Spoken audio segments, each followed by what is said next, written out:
नमस्कार, मैं हूं बालकृष्ण थरेजा। आप देख रहे हैं डेली लाइव। आइए शुरुआत करते हैं आज के मुख्य समाचारों की।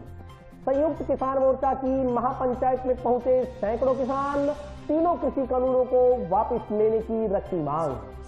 सभा में पहुंचे किसानों ने तीनों कृषि कानूनों को बताया काला कानून, मगर काफी किसान नहीं बता पाए कानून में क्या है काला। रोटरेक्ट क्लब ने टाउन स्थित वृद्धाश्रम में लगाया स्वास्थ्य जांच शिविर, वृद्धों के स्वास्थ्य की गई जांच।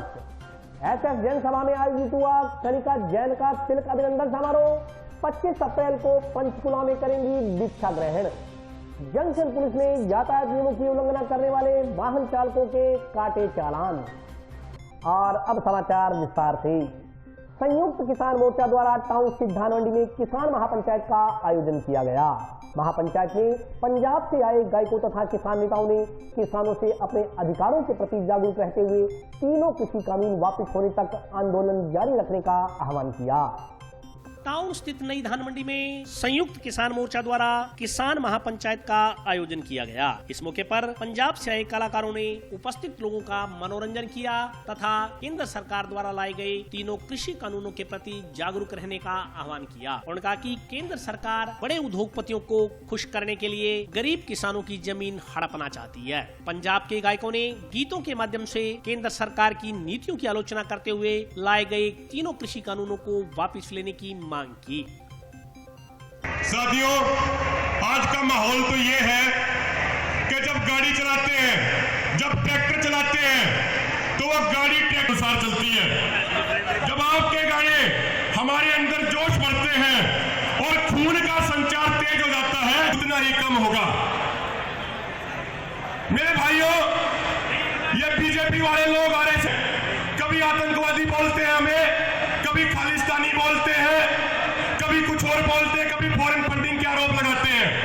एक बात हम कहना चाहते हैं, और वो बात कहूं उससे पहले दो शब्दों का अर्थ समझ लेना, क्योंकि ये गोदी मीडिया अर्थ का अनर्थ निकाल देती है।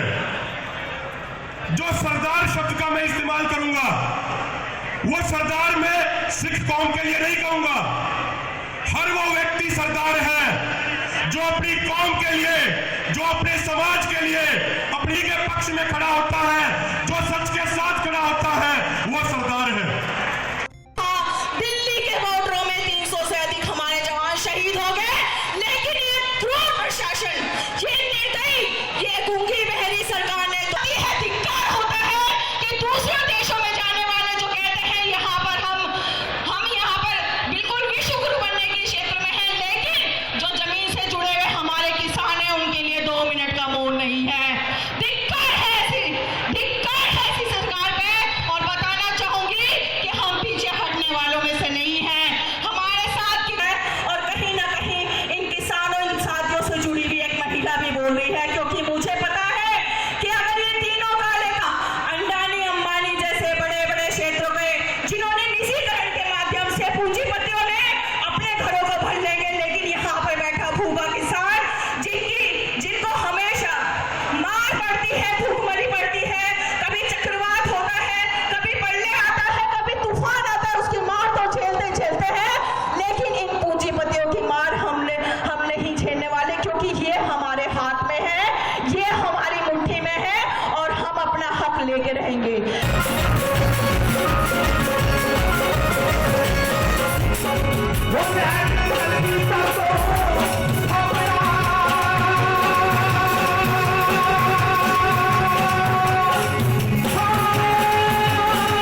साडी जी जो करदे सकीम फिरदे साडे सारे नी जो खोलू जमीन फिरदे हो ना किसे तो डरदे नहीं नज़ाज डराउंदे ने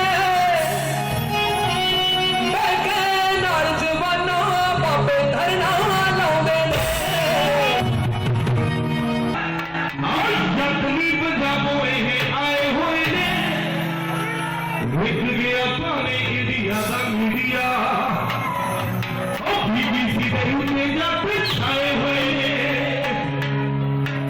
ਉਹ ਗੱਗਰਾਂ ਤੇ ਚੱਲਦੇ ਦੂਜੀ ਦੇ ਸੁਣੇ ਹੋਣਗੇ ਉਸ ਦੇ ਲੱਗਦੇ ਕੈਨੇਡਾ ਦੇ ਵੀ ਦੇ ਸੁਣੇ ਹੋਣਗੇ ਯਾਂ ਸਾਡੇ ਖੇਤ ਜਾਣਗੇ ਵੀ ਯਾਂ ਸਲਫਾਸਾਂ ਜਾਣਗੀਆਂ ਯਾਂ ਤਾਂ ਜਿੱਤ ਕੇ ਜਾਵਾਂਗੇ ਯਾਂ ਬਾਰਡਰ ਤੋਂ ਸਾਡੀਆਂ ਲਾਸ਼ਾਂ ਜਾਣਗੀਆਂ संयुक्त किसान मोर्चा द्वारा टाउन में आयोजित महापंचायत में काफी संख्या में किसानों ने भाग लिया, मगर कई किसानों ने बताया कि उन्हें कृषि कानूनों बारे कोई जानकारी नहीं है। अधिकांश किसानों ने कानूनों को किसानों को बर्बाद करने वाले कानून बताया, मगर कानूनों में क्या है काला, इस सवाल का वे उत्तर नहीं दे पाए। टाउन स्थित नई धान मंडी में संयुक्त किसान मोर्चा द्वारा आयोजित किसान महापंचायत में सैकड़ों किसान ऐसे भी थे जिनको कृषि कानूनों के बारे में कोई जानकारी नहीं थी। डेली लाइव ने जब किसानों से बात की तो किसानों ने कहा कि केंद्र की मोदी सरकार किसानों की जमीन हड़पना चाहती है। सरकार किसानों को बड़े उद्योगपतियों के यहाँ दिहाड़ी मजदूरी के लिए मजबूर करना चाहती है। किसानों ने कहा कि केंद्र द्वारा लाए गए तीनों कृषि कानून काले हैं, मगर किसान ये नहीं बता पाए कि उन कृषि कानूनों में काला क्या है। उल्टा किसानों ने सवाल किया कि केंद्र द्वारा लाए गए कृषि कानूनों में सफेद क्या है। बहुत से किसानों ने कानून को खेती और किसानी के खिलाफ बताया, मगर वे कानून की किसी धारा का कोई उल्लेख नहीं कर पाए। बहुत से किसानों का कहना था कि उन्हें इस बारे में जानकारी नहीं है, लेकिन सुनने में आया है कि भविष्य में किसानों के लिए मुसीबत पैदा होने वाली है। कितों आए हो? ਮਲਕੂਕਾ ਪਿੰਡ ਤੋਂ ਆਏ ਚਾਹ ਚੱਕਰ ਲਾਇਆ ਜੀ ਮਲਕੂਕਾ ਪਿੰਡ ਤੋਂ ਆਏ ਹੋ। ਕੀ कार्यक्रम है? ਇਹ ਕਿਸਾਨਾਂ ਦਾ ਜੀ ਕੀ ਪ੍ਰੋਗਰਾਮ ਹੈ? ਇਹਦੇ ਖਿਲਾਫ ਹੈ ਇਹ ਗੱਲ ਮੋਦੀ ਦੇ ਖਿਲਾਫ ਹੈ। ਇਹ ਕਲਾਕਾਰ ਕਿਹੜੇ ਆਏ ਹੈ? ਸਾਡੇ ਬਹੁਤ ਸਾਰੇ ਕਿਹੜੇ ਸਾਰੇ ਕਿਹੜੇ ਦਲਜੀਤ ਸਾਂਝ और किला श्री बराड़ अच्छा निशांत भुल्लर अच्छा ते ये दसो भी जी भाई ये किले आए हैं भाड़ा लोड आए हैं कि की करना है किसानों के अपने किसानों का की रोल की है अच्छा वो कानून की है उन्ना कानून की है आड़े कानून है पर की है कि उन्हें ਸਾਰੇ ਕਿਸਾਨਾਂ ਵਾਸਤੇ नहीं ये देख सारा माड़ा की माड़ा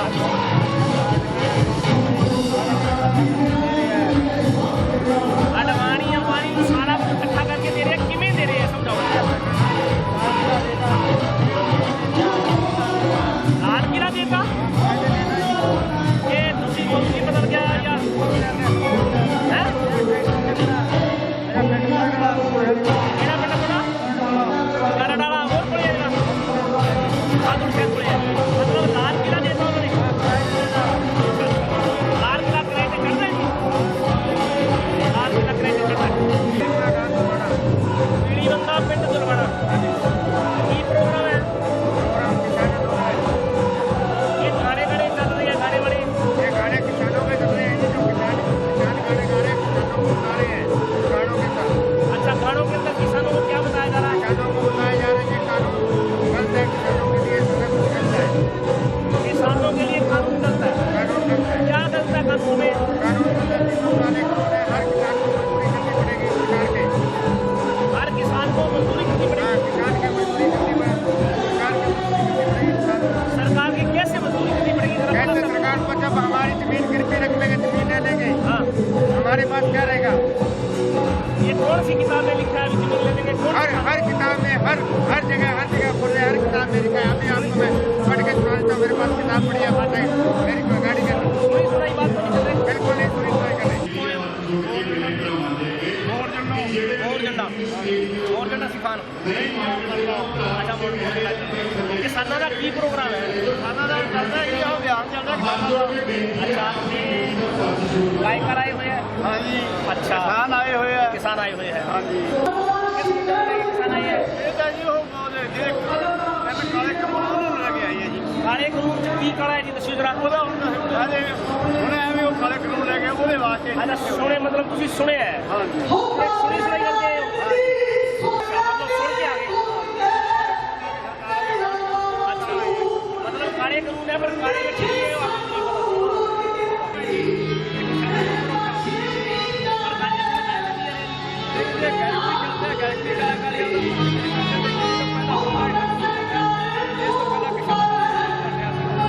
ਕੀ ਪ੍ਰੋਗਰਾਮ ਹੈ ਕਿਸਾਨਾਂ ਦਾ? ਪਰ ਇਹ ਤਾਂ ਗਾਣੇ ਗੁਣੇ ਚੱਲ ਰਹੇ ਆ ਕਿਸਾਨੀ ਦੀ ਗਾਣੇ ਆ। ਅੱਛਾ, ਕਿਸ ਤੁਸੀਂ ਕਿੱਥੋਂ ਆਏ ਹੋ? ਕਰਨੀ ਸੁਰਖੇਤੀ ਪੂਰਾ ਕੀ ਮੁੱਦਾ ਕੀ ਹੈ?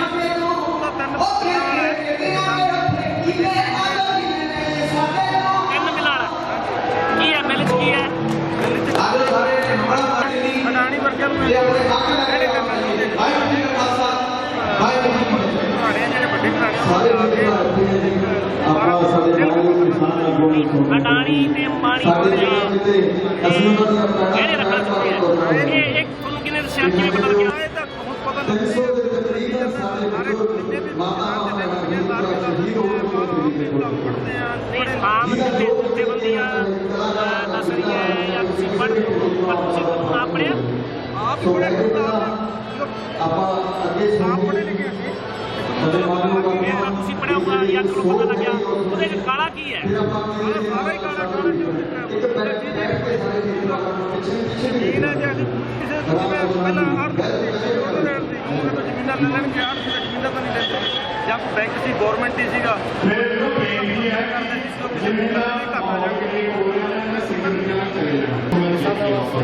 ਕਿਸਾਨਾਂ ਵਾਸਤੇ ਕੀ ਕਾਰਜਕ੍ਰਮ ਹੈ? ਕਿਸਾਨਾਂ ਵਾਸਤੇ ਜਿਹੜੇ ਬਿੱਲ ਬਣਾਏ ਹੈ ਹਾਂ ਭਾਰਤ ਸਰਕਾਰ ਨੇ ਜਿਹੜੇ ਬਿੱਲ ਬਣਾਏ ਹੈ ਹਾਂ। ਉਹਨਾਂ ਦੇ ਖਿਲਾਫ ਅੱਛਾ, ਜਿਹੜੇ ਭਾਰਤ ਸਰਕਾਰ ਨੇ 3 ਕ੍ਰਿਸ਼ੀ ਬਿੱਲ ਬਣਾਏ ਆ ਉਹਦੇ ਖਿਲਾਫ, ਮਤਲਬ ਉਹ ਕਾਲੇ ਕਾਨੂੰਨ ਹੈ। ਅੱਛਾ, ਉਹਦੇ 'ਚ ਕਾਲਾ ਕੀ ਹੈ? ਚਿੱਟਾ ਕੀ ਹੈ ਕਾਲਾ ਉੱਤੇ ਜਿਹੜੇ ਕਰੀ ਹੈ ਖੇਤੀ ਕੰਟੈਕਟ ਫਾਰਮਿੰਗ ਦਾ ਉਹ ਸਾਰੀ ਕਿਵੇਂ? ਸਾਰੀਆਂ ਨੂੰ ਫਾਇਦਾ ਹੈ। ਅੱਛਾ, ਦੱਸੋ ਕਿਵੇਂ, ਖੁਲਾਸਾ ਕਰੋ। ਉਹਦਾ ਹੈ ਜਿਵੇਂ ਪ੍ਰੋਟੈਕਟ ਕਰਦੇ ਆਲੂ ਬੀਜਦੇ, ਠੀਕ ਹੈ। ਆਲੂ ਦੇ ਜ਼ਿਆਦਾ ਹੋਏ ਠੀਕ ਹੈ। ਉਹਨਾਂ ਨੇ ਆਪਦੀ ਮਨਮਰਜ਼ੀ ਨਾਲ ਲੈਣੀ, ਠੀਕ ਹੈ। ਨਹੀਂ ਲੈਣੀ ਮੌਸਮ ਦੀ ਮਾਰ ਨਾਲ। ਠੀਕ ਹੈ। ਕੋਈ ਫਸਲ ਖਰਾਬ ਹੋ ਗਈ ਉਹਦੇ ਕਿਸਾਨ ਨੂੰ ਛੱਡ ਦੇਣਾ ਔਰ ਕਿਸਾਨਾਂ ਨੂੰ ਬਚਾਉਣੀ ਫਸਲ ਉਹਦੇ 3 ਵਾਰ ਉਹ ਦੇਖਣ ਆਉਣਗੇ। ਤੁਹਾਨੂੰ ਇਹ ਪਤਾ ਹੈ ਵੀ ਕੰਟੈਕਟ ਫਾਰਮਿੰਗ ਕੀ ਹੁੰਦਾ ਹੈ? ਉਹਦੇ ਪਹਿਲਾਂ ਫਸਲ ਦਾ ਇਨਸ਼ੋਰੈਂਸ ਹੁੰਦਾ ਹੈ, ਫਸਲ ਦਾ ਬੀਮਾ ਕਰਵਾਇਆ ਜਾਂਦਾ ਹੈ। ਬੀਮਾ ਤਾਂ ਹੁਣੀ ਕਰਵਾਇਆ ਜਾਂਦਾ ਹੈ। ਹਾਂ, ਬੀਮਾ ਹੁੰਦਾ ਹੈ ਤੇ ਫਸਲ ਜੇ ਖਰਾਬ ਹੁੰਦੀ ਹੈ ਜਾਂ ਉਹ ਨਹੀਂ ਕਰਦੇ ਨਹੀਂ ਕਰਦੇ। ਚਲੋ ਖੈਰ ਕੀ ਹੈ ਕਿਸਾਨ ਅੱਛਾ ਜੀ, ਕਾਨੂੰਨ ਹੈ ਉਹਦੇ 'ਚ ਕੀ ਹੈ ਜਿਵੇਂ ਬਹੁਤ ਕੁਝ ਜਿਵੇਂ ਐਮਐਸਪੀ ਜਿਹੜਾ ਪ੍ਰਧਾਨ ਮੰਤਰੀ ਹਾਂਜੀ ਐਮਐਸ ਲਾਗੂ ਹੈ ਅੱਛਾ ਸਾਰਿਆਂ ਨੂੰ ਵਧੀਆ ਅੱਛਾ, ਐਮਐਸਪੀ ਦੀ ਗਾਰੰਟੀ ਹੋਣੀ ਚਾਹੀਦੀ ਹੈ। ਉਹ ਤਾਂ ਕਾਨੂੰਨ ਤੁਹਾਡਾ ਜਿਹੜੇ ਤਿੰਨ ਕ੍ਰਿਸ਼ੀ ਜਾਂਦੇ ਇਹਨਾਂ ਦਾ ਬਸ ਇਹ ਸੁਣਿਆ ਵੀ 3 ਕ੍ਰਿਸ਼ੀ ਕਾਨੂੰਨ ਵਾਲੇ ਹੈ, ਉਹਦੇ 'ਚ ਕੀ ਜਾਣਕਾਰੀ ਉਹਦੇ 'ਚ ਕੀ ਜਾਣਕਾਰੀ ਉਹਨਾਂ ਚਾਹੀਦਾ ਕਮੀਆਂ ਬਹੁਤ ਹੈ। ਆਹੀ ਤਾਂ ਪੁੱਛਿਆ ਵੀ ਕੀ ਕਮੀਆਂ ਤਾਂ ਲਿਸਟ ਪੜੀ ਹੈ। ਕੀ ਕਰਕੇ दिल्ली से जेड़ा चल रहा है ਹਾਂਜੀ ਹਿੰਦੀ ਬੋਲ ਸਕਦਾ देखो किसान आंदोलन दिल्ली में चलने लग रहे हैं। किसानों के ये जो मृत्यु के वारंट जो सरकार ने निकाले हैं उनके लिए किसानों को जागरूक करने के लिए हमारे नेता यहाँ आए हैं। नेता और विधायक जो भी नेता कौन आया किसान नेता आए हैं डल्लेवाल जी अभिमन्यु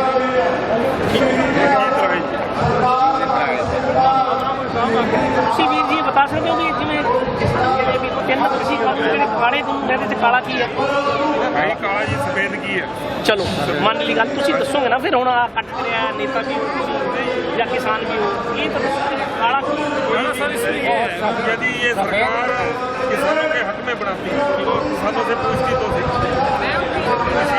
कोरोना की आड़ में प्राइवेट मंडी खड़ी होगी, इसमें जो माल मिलता है उसमें टैक्स मिलता है, टैक्स देते हैं। और बागवानी मंडी को टैक्स कर दिया है सरकार तो कह रही है मंडी व्यवस्था तो रहेगी, एक ऑप्शन आपको दिया। कैसे रहेगी सर? वो एक साल रहेगी, 2 साल में ये सरकारी हॉस्पिटल के सामने जो प्राइवेट हॉस्पिटल है दूसरी सरकारी हॉस्पिटल ठीक है क्या? तो ये सरकारी हॉस्पिटलों का क्या हाल है? सरकारी हॉस्पिटल का अगर आप एग्जाम्पल देंगे तो सरकारी में ज़्यादा सुविधा लोग ज़्यादा जाते हैं, सब प्राइवेट में जाते हैं, प्राइवेट में सभी जा रहे हैं। सरकारी में इलाज नहीं होता इलाज है। नहीं, केयर नहीं। जब आपके पास क्या सरकार ने आज तक हमें शिक्षा नहीं दी, दूसरी हमारी जो फसलों की स्टॉक सीमा है वो खोल दी गया है। पूरा स्टॉक जो बड़े आदमी स्टॉक करेंगे और हमारे जो गरीब आदमी उनको बहुत महंगाई में इस बीमार पड़ेगी। खान एकता जिंदाबाद। ठीक है, क्यों नहीं हुआ थी? नहीं एक प्रोग्राम की है, ਇਹੋ ਹੀ ਪ੍ਰੋਗਰਾਮ ਹੈ ਕਿਸਾਨਾਂ ਦਾ ਹੀ ਹੈ। ठीक है, किसान का प्रोग्राम है, की प्रोग्राम किसान क्यों इकट्ठे हुए हैं? ਇਕੱਠੇ ਹੋਏ ਆ, ਸਾਨੂੰ ਭੁੱਖ ਲੱਗਦੀ ਹੈ ठीक है, ਤੇ ਮੋਦੀ ਮਾਰ ਰਿਹਾ ਹੈ। नहीं ये हमें कृषि कानून काले कानून है ਜਿਹੜੇ ਤੁਸੀਂ ਦੱਸ ਰਹੇ ਹੋ ਕਾਲੇ ਕਾਨੂੰਨ ਇਹਦੇ ਚ ਕਾਲਾ ਕੀ ਹੈ ਇਹ ਮੇਰਾ ਦੱਸੋ।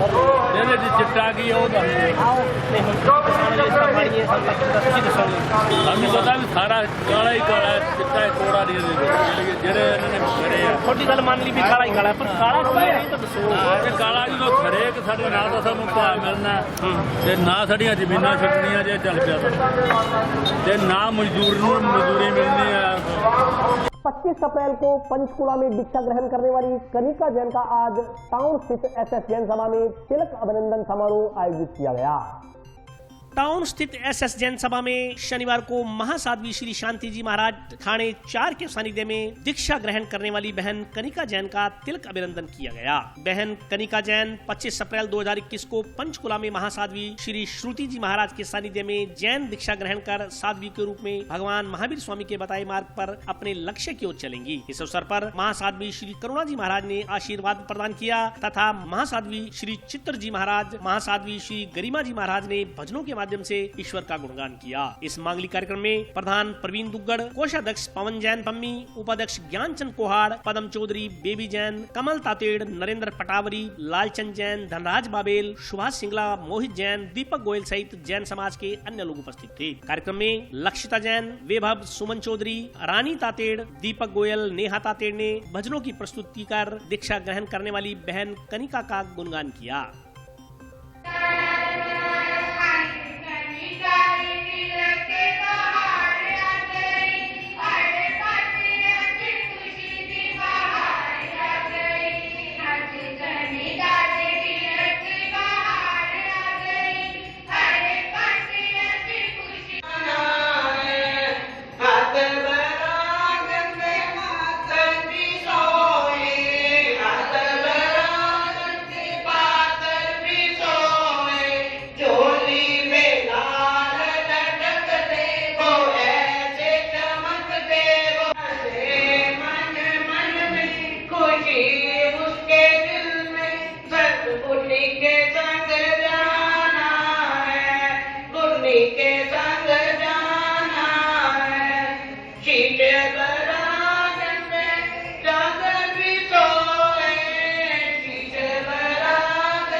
श्री शंकरलाल जैन मक्का सरवाला की दीक्षा हो रही है 25 अप्रैल को पंचकुला में। महाराज साध्वी श्री श्रुति जी महाराज के चरणों में कनिका जी दीक्षा ले रही हैं। 25 अप्रैल को पंचकुला में दीक्षा होगी।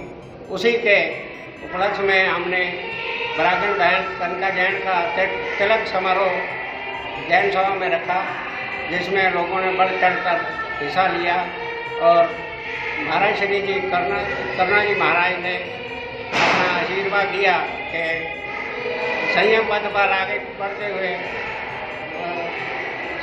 समाज का और परिवार का नाम रोशन करें। हनुमानगढ़ दीक्षा, हनुमानगढ़ की तो मक्का सर की बेटी है, इसलिए हमने सम्मानित किया है। दीक्षा तो पंचकुला में होगी 25 अप्रैल को। 10 साल पहले हमारे ही एरिया की पूजा महाराज जी ने दीक्षा ली थी, उसके 10 साल बाद कनका जी की दीक्षा ले रही हैं महाराज श्रुति जी के। और अभी वक्त ब्रेक का, हाजिर होता हूँ छोटे से ब्रेक के बाद।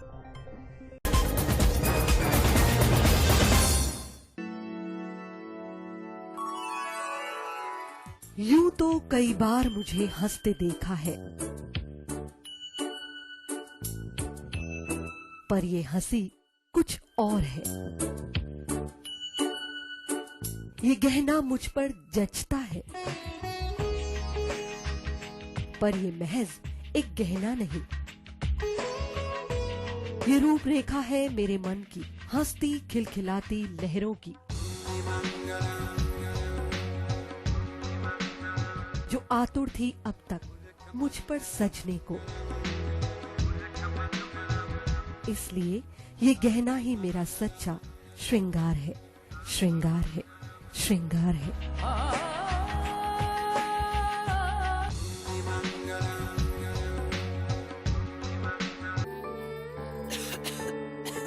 दीदी ये देखो,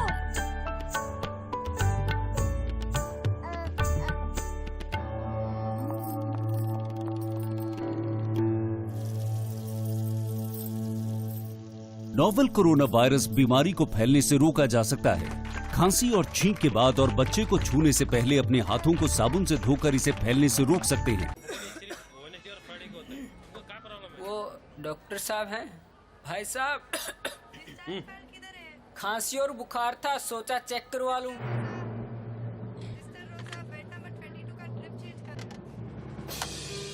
नोवेल कोरोना वायरस बीमारी को फैलने से रोका जा सकता है। बुखार के साथ खांसी और छींक होने पर तुरंत नजदीकी हेल्थ क्लिनिक या केंद्र जाएं। ब्रेक के बाद स्वागत है। आइए नजर डालते हैं अगले समाचार। टाउन स्थित नेहरू मेमोरियल कॉलेज फाटक के नजदीक बने अंडरब्रिज में स्पेस कम होने की वजह से वाहन चालकों को परेशानियों का सामना करना पड़ रहा है। टाउन स्थित नेहरू मेमोरियल पीजी कॉलेज फाटक के नजदीक बने अंडरपास से लोगों की परेशानियां हल होने की बजाय बढ़ गई हैं। वाहन चालकों ने बताया कि अंडरपास बनाने वाली निर्माण एजेंसी ने निर्धारित मापदंडों का पालन नहीं किया, जिसके चलते पर्याप्त मात्रा में वाहनों को गुजरने के लिए स्थान नहीं दिया गया। उन्होंने बताया कि अंडरब्रिज के बीचों बीच एक स्थान ऐसा भी है जहां आमने सामने से आने वाले वाहन एक साथ नहीं गुजर सकते। ऐसी स्थिति में कई बार वाहन क्रॉस नहीं हो पाते, इससे दोनों तरफ वाहनों की कतार लग जाती है। काफी बार ट्रैफिक जाम होने की स्थिति भी बन जाती है। आसपास के बाशिंदों तथा वाहन चालकों ने जिला प्रशासन से अंडरपास में व्याप्त तकनीकी कमी को दूर करने की मांग की है। ये जी कॉलेज फाटक के पास जो पुल बना हुआ है, नया पुल बना है, ये बहुत छोटा बना हुआ है। इससे क्या दुर्घटना होने की संभावना रहती है। जैसे दो साधन बराबर से जाते हैं, तीसरा साधन नहीं जा सकता, इससे मतलब कि एक्सीडेंट होने की संभावना रहती है। रोड वहाँ जो पुल का बोर्ड बना हुआ है वो खतरनाक बना हुआ है, जैसे मतलब हमेशा दुर्घटना की संभावना बड़ी रहती है। हम भी वहाँ से निकलते हैं तो कभी मोड़ ऐसा मोड़ बना हुआ है जहाँ मतलब कि एक्सीडेंट होने की संभावना रहती है। जैसे कि दो साधन बराबर से जा रहे, तीसरा साधन नहीं टप सकता, वहाँ से एक्सीडेंट होने की संभावना रहती है। यही है कि पुल बड़ा किया जाए। ये अपने रेलवे ब्रिज है, इस ब्रिज के कारण कई दिनों का ना एक्सीडेंट हो चुका है। खासकर ये रेलवे पुल जो बनाया हुआ है अंडर ब्रिज, ये पुल सबसे ज़्यादा खतरनाक है। यहाँ पर हर बंदा दिक्कत ही दिक्कत पा रहा है, हर व्यक्ति कुछ भी हो परेशान। लगभग ये प्रशासन से यही मांग है मेरी कि जरा इनको देखें, हल्का सुधार करें। मेन बात ये, मेरा भी एक्सीडेंट हो चुका वहाँ पर, क्यों एक बार मेरे पैरों पर लगी थी छोड़, यहाँ पर स्लिप हो गई थी गाड़ी वहाँ पर। क्यों उस मोड़ में जब भी अंदर घुसते हैं ना, घुसते ही मोड़ की तरफ मुड़ते हैं तो भी दिक्कत। ये पुल भी बहुत छोटा है और पुल का साइज बिल्कुल ही नामात्र जैसा है, दो साधन वहाँ से निकल ही नहीं सकते। कोई मान लो टेम्पो लेके निकले तो दोनों टेम्पो भी आमने सामने से भिड़ सकते हैं। और मेन बात ये है कि इस ब्रिज को ना वैसे देखो तो लॉक करो तो ठीक है, और वैसे पहले चल रहा था फाटक उस हिसाब से चलता रहे तो कोई और भी बढ़िया बात है। रोटरेक्ट क्लब द्वारा रोटरेक्ट दिवस के उपलक्ष्य में टाउन स्थित अपना घर वृद्धाश्रम में स्वास्थ्य जांच शिविर लगाया गया। रोट्रैक्ट क्लब द्वारा रोट्रैक्ट दिवस के उपलक्ष्य में टाउन स्थित अरोड़वन सभा द्वारा संचालित अपना घर वृद्धाश्रम में निःशुल्क स्वास्थ्य जांच एवं परामर्श शिविर का आयोजन किया गया। प्रोजेक्ट चेयरमैन ने बताया कि रोट्रैक्ट दिवस के उपलक्ष्य में शिविर में डॉक्टर मोहित चाचान व सहयोगी बेअंत सिंह व राजाराम ने बुजुर्गों के स्वास्थ्य की जाँच कर उन्हें उचित परामर्श दिया। उन्होंने बताया कि शिविर में बुजुर्गों की मुख्य समस्या मसल्स पेन की रही, जिस पर क्लब सदस्यों द्वारा तुरंत प्रभाव से फिजियोथेरेपी डॉक्टर को बुलाकर उपचार की निःशुल्क व्यवस्था करवाई गई। उन्होंने बताया कि वृद्धावस्था एक ऐसा समय है जिसमें इंसान का शरीर कमजोर हो जाता है और इस अवस्था में उन्हें सहारे की जरूरत पड़ती है। क्लब के सदस्यों द्वारा इसी सोच के साथ उक्त शिविर का आयोजन किया गया। शिविर का मुख्य उद्देश्य है बुजुर्गों को उनके स्वास्थ्य के प्रति जागरूक करना, जिससे कि वह समय समय पर उचित इलाज लेकर स्वस्थ रह सकें। इस मौके पर क्लब अध्यक्ष अमन गुप्ता, गौरव कुमार, आशीष गुप्ता, कुणाल कुमार सहित अन्य सदस्य मौजूद रहे। वर्ल्ड रोटेक्ट डे था, इसमें हमने आज टाउन के वृद्धा आश्रम में रोटेक्ट क्लब की ओर से स्वास्थ्य जांच का शिविर लगाया गया, जिसमें हमने ब्लड शुगर, एक्यूप्रेशर और फिजियोथेरेपी की जांच करवाई गई है और शरीर की पूरी जांच करवाई गई है इसमें निःशुल्क। रोटेक्ट क्लब समय समय पर ऐसे कैंप लगाता रहेगा। उसका मुख्य उद्देश्य बुजुर्गों के लिए स्वास्थ्य की जांच करना है। जंक्शन पुलिस ने आज थाना के नजदीक नाका लगाकर यातायात नियमों की उल्लंघना करने वाले वाहन चालकों के चालान काटे। जंक्शन में जंक्शन थाना के नजदीक जंक्शन पुलिस ने नाका लगाकर यातायात नियमों की उल्लंघना करने वाले वाहन चालकों के चालान काटे। थाना के एसआई गुरबचन सिंह ने बताया कि 2 पहिया 4 पहिया वाहन चालकों को नियमों की उल्लंघना पर चालान काटकर दंडित किया गया। उन्होंने कहा कि इससे पहले यातायात पुलिस तथा अन्य सामाजिक संस्थाओं द्वारा वाहन चालकों से कई बार नियमों के पालना की आग्रह किया जा चुका है, मगर काफी लोग समझाइश को दरकिनार करते हुए उसी प्रकार लापरवाही बरत रहे थे। ऐसे लोगों के खिलाफ आज जंक्शन पुलिस द्वारा चालान काटने की कार्रवाई की गई। उन्होंने कहा कि इस दौरान कई नाबालिग बच्चे वाहन चलाते हुए पाए गए, जिनके माँ बाप को बुलाकर उनसे समझाइश की गई तथा कई वाहन चालक जिनके पास वाहन के कागजात नहीं थे, ऐसे वाहनों को सीज करने की कार्रवाई की गई। सुरक्षा सप्ताह के तहत आज थाना के सामने मोटरसाइकिलों और 4 व्हीलरों की चेकिंग की गई। काफ़ी लोगों को समझाइश की गई, हेलमेट न पहनने वालों को भी समझाइश की गई। जिन चालकों के पास हेलमेट, आरसी, डीएल, बीमा नहीं थे, उनके चालान किए गए। जिनके पास कोई भी कागज नहीं था, उस व्हीकल को सीज किया गया। आज 8 चालान किए। उनको समझाइश की जा रही है, जो बालिग है उनका चालान किया जा रहा है। बार बार समझाइश की जा रही है, उनके पेरेंट्स से भी समझाइश की जा रही है कि नाबालिग बच्चों को ऐसा ना करने दें। उसी अभियान के तहत है। और आज के लिए बस इतना ही। कल फिर हाजिर होता हूँ नए समाचारों के साथ। तब तक के लिए नमस्कार।